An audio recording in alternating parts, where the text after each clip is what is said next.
Okay, good morning mga ka-YouTube at Game1. Dito po tayo ngayon sa Ubando, Bulacan. At feature po natin mga ka-YouTube subscriber yung mural project na ginawa ng mga ilang taon na ba yan, Brad? 3 years na yan. 3 years na. Okay. Anniversary ngayon. Anniversary Oo. pala. Okay, kasama natin si kapatid sa sining, Rolly Alcantara. Rolly Alcantara. Yes. Medyo tanungin natin siya tungkol sa kwento na ito.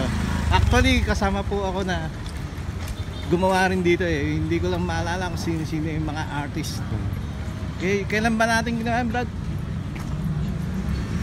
Bali, ano to, February 24 nung nag-start tayo dito.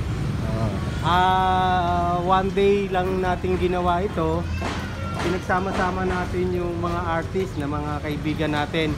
Bali 75 artists to 75 artists pala. Oo nga, marami yun. Marami, isang araw natin ginawa. Hindi ko na siguro isa-isahin yung mga pangalan dahil baka may makalimutan tayo. Magtampo. Ang tema kasi nung ginawa namin, Ubando. Bali, pinakita na nakalarawan dito yung tatlong santo, Santa Clara, Talambao, tawag dito, San Pascual, Bailon. Bailon, ano? Santa Clara. Ngayon, pinakita rin natin yung mga produkto dito sa ating bayan.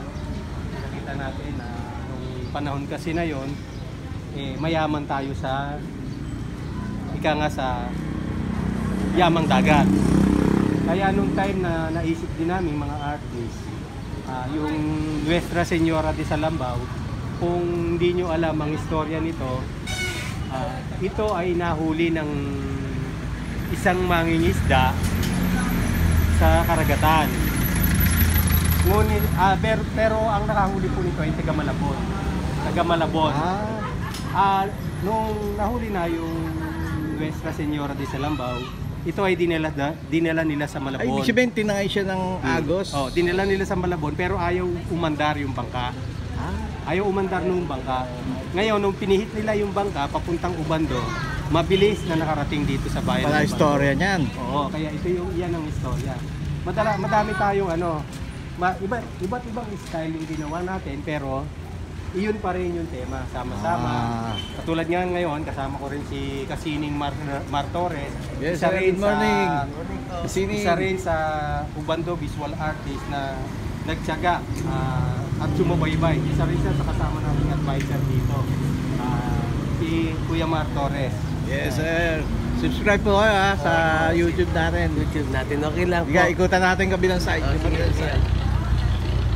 Sayang, biglaan lang naman to eh. Parang bisita, artista. Ito, yung estilong ito, siguro yung nagbablog sa yung... Ayan po yung style namin. Ayan yung Gawa ko po. gawa niya. Naka-YouTube. Oo. Ayan. Musikeros. So, ang nagawa ko yan kasi ang Ubando, maano sa music din eh. Kasama rin eh. Natin yung kabilang side.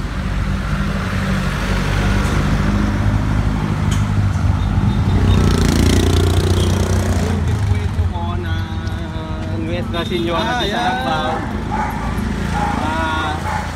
Nung patungo na siya sa bayan ng Ubando, mabilis yung Parang doon siya talaga dinadala. Oo. Kaya nakakatuwa na dito talaga siya gustong manirahan. Tapos pinakita rin natin yung mga yamang dagat, yung mga mangingisda natin. Kaya nakakatuwa. Anniversary ngayon ito. Anniversary pa. Tatlong taon na. Tatlo na. Hindi nagbago ang kulay ah. Oo. Buti na-preserve. Pero ngayon, ihipuin pa rin natin yan. Linis. Ayos. Ito yung kagawa din namin na naging isang abala. Yeah, good morning sir. Sila Isa sa nagsuporta para magawa yung project na yan. Si Kagawa, dala. Roderick Ibarra. Roderick Ibarra sir. Good morning po. Yan, feature lang po natin sa bagong vlog natin. Ayun, yung bali yung pinaka-logo natin. Ayun, sa ang logo barangay. Yun yung pumuporta. Yes. Okay. Katabi lang halos po yan, katapat ng simbahan ng Ubando, mga ka-YouTube. So, pagpapaalam tayo sa ating bisita artista. Okay, thanks God, to God be the glory. Bye.